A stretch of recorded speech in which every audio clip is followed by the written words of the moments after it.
Harga ubi jalar, singkong, ubi ungu dan talas di Pasar Langgur, Kabupaten Maluku Tenggara dijual seragam, per tumpuk dibanderol Rp50.000. Pantauan tribunambon.com, Kamis 20 Juni 2024 hampir di semua lapak di Pasar Langgur, memberikan harga yang sama Rp50.000.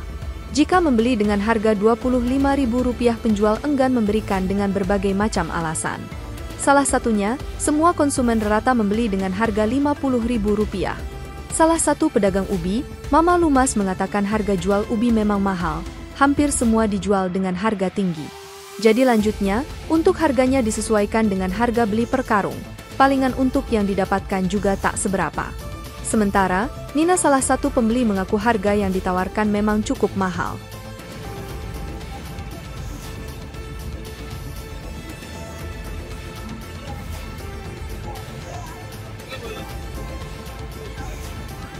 Download Tribun X sekarang, menghadirkan lokal menjadi Indonesia.